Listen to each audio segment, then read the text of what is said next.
வணக்கம். தவுல் மேதை திருவாலப்புத்தூர் டி.ஏ. கலியமூர்த்தி அண்ணா அவர்களுக்கு 74வது பிறந்த தினம். திருவாலப்புத்தூர் அண்ணனை பற்றி சில அபிப்பிராயங்கள் நானும் பகிர்ந்துக்கலாம் அப்படின்னு நினைக்கிறேன். திருவாலப்புத்தூர் அண்ணன் அவங்க தவுல் வாசிப்பில் ஒரு லட்சணம் உண்டு. லட்சியமும் உண்டு, லட்சணமும் உண்டு. ரொம்ப அழகாக இருக்கும். அந்த நாதஸ்வரத்திற்கு வாசிக்கிறது அந்த உருப்படிகளுக்கெல்லாம் அவங்க வாசிக்கிற விதங்கள் இருக்க அவ்வளவு ஒரு அழகாக இருக்கும். அந்த உருப்படிகள்லாம் வாசிக்கும்போதே அந்த சங்கதிகள்லாம் நம்ம முழுமையாக நம்மளும் செய்யணும், அவங்களும் வாசிக்கணும் அப்படிங்கிறது மாதிரி அந்த சூழ்நிலைகள் அமையும். அவங்க இப்போ எங்களுக்கு இப்போ அண்ணன் நாங்கள் திருப்பாம்பரம் பிரதர்ஷன்னு அண்ணன் சுவாமிநாதன் அண்ணன் நான் மீனாட்சிசுந்தரன் 2 பேரும் நாங்கள் வாசிக்கும்போது எங்கள் மேளத்தில் நிறைய வாய்ச்சிருக்காங்க. அவங்க வந்தால் ரொம்ப சந்தோஷமாக இருக்கும் மனசுக்கு. ரொம்ப அவங்க இருக்கும்போது அவங்க நிறைவான வித்வான், ஒரு நிறைஞ்ச வித்வான்னு சொல்லலாம். அவங்க வாசிப்புலேயும் எல்லாத்துலேயுமே அவங்க உருப்படி வாசிக்கிறதுலேயும் அப்படி தான், தனி வாசிக்கிறதுலேயும் அது மாதிரி தான். கடைசியில் மெலடி சான்ஸு சில்லறைகள் வாசிக்கும் போதும், பஜன்ஸ்கள் அது இது வாசிக்கும் போதும் அதுக்கு அது எப்படி வாசிக்கணுமோ அது அவ்வளவு ஒரு லட்சணம், அவ்வளவு ஒரு அழகு, அவ்வளவு ஒரு கௌரவமாக அந்த சங்கீதத்தை, அந்த தவுலை அவங்க கொண்டாடுற விதம் இருக்க சொல்லி மாளாது. அவ்வளவு ஒரு அழகாக இருக்கும். அந்த தவுல் வாசிக்கும்போது அந்த அவனியங்கள், அந்த சொல்லுக்கு தகுந்த ஒரு அசைவுகள், அவங்க ஆடுறது, நம்ம உருப்படிகள் வாசிக்கும்போது இந்த சங்கதிக்கு தகுந்தாப்புல அப்படி கொண்டுட்டு வர்றது விதம் இருக்க அதெல்லாம் லட்சணத்தில் உள்ளது. அந்த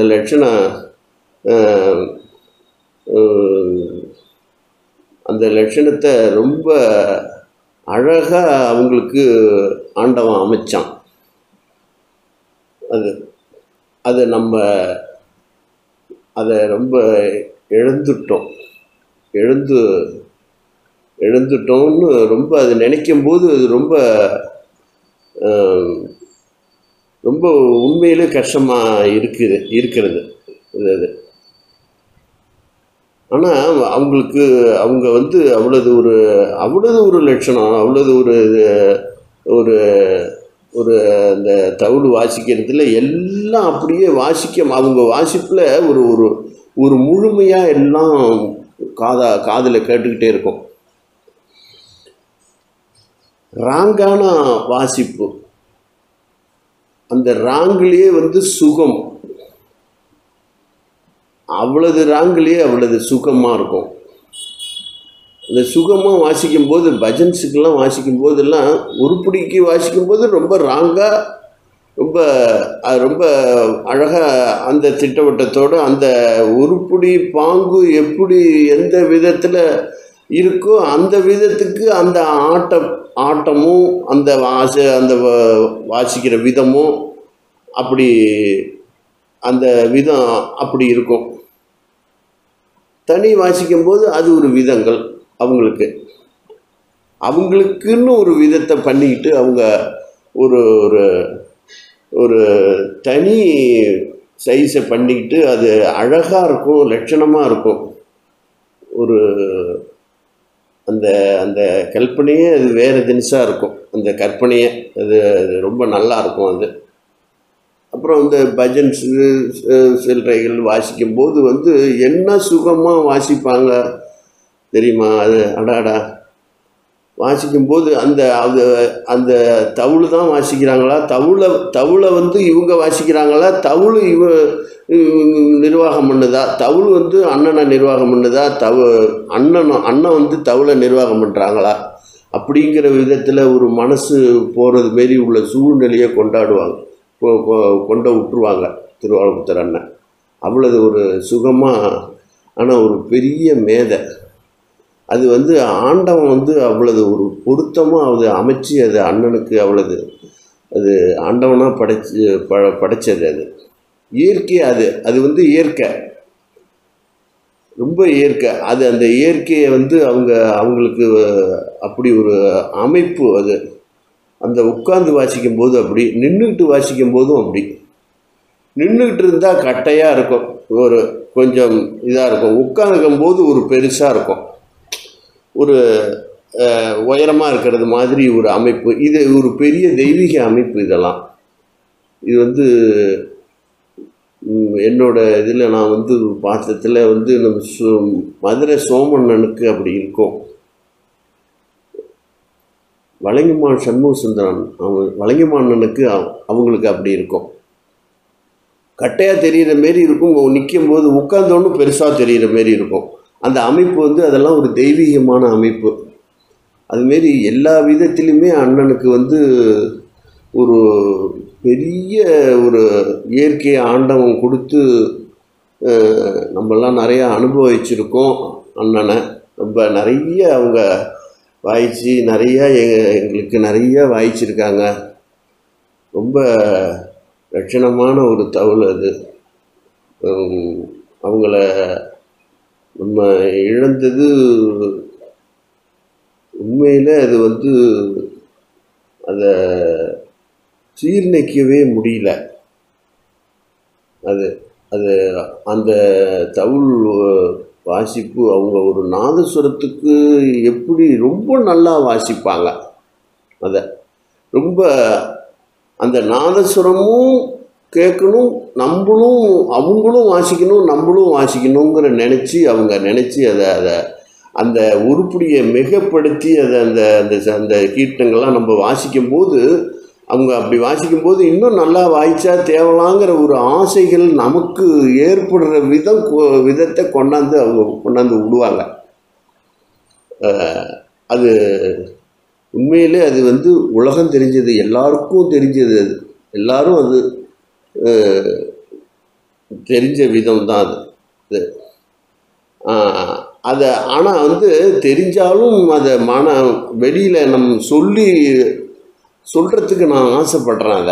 அதை ஏன்னா அந்த அவ்வளவு ஒரு ஒரு நுட்பமான ஒரு நல்ல ஒரு அது எண்ணங்கள், நல்ல சைஸு, நல்ல ஒரு அது அந்த சங்கீதத்தை கொண்டாடுகிற அந்த இதை கொண்டாடுகிற விதம் இருக்க, அது அவ்வளவு ஒரு லட்சணமாக இருக்கும்.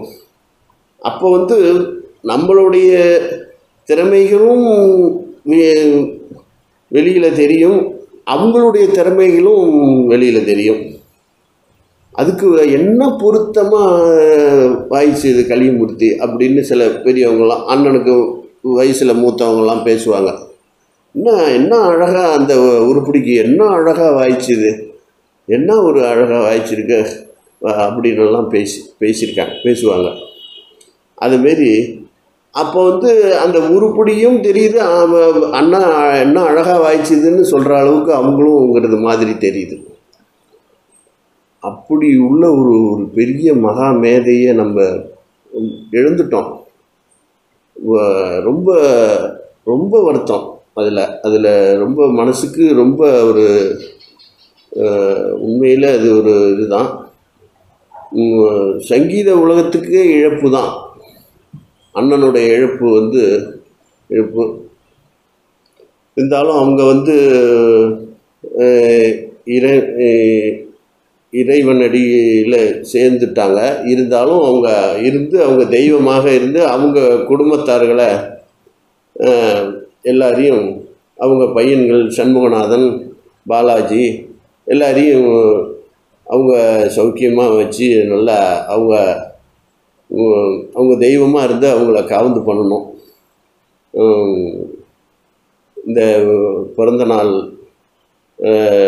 பிறந்தநாளை அவங்க குடும்பத்தார்களுக்கு எல்லாருக்கும் நான் வாழ்த்துக்களை தெரிவிச்சுக்கிறேன். வணக்கம்.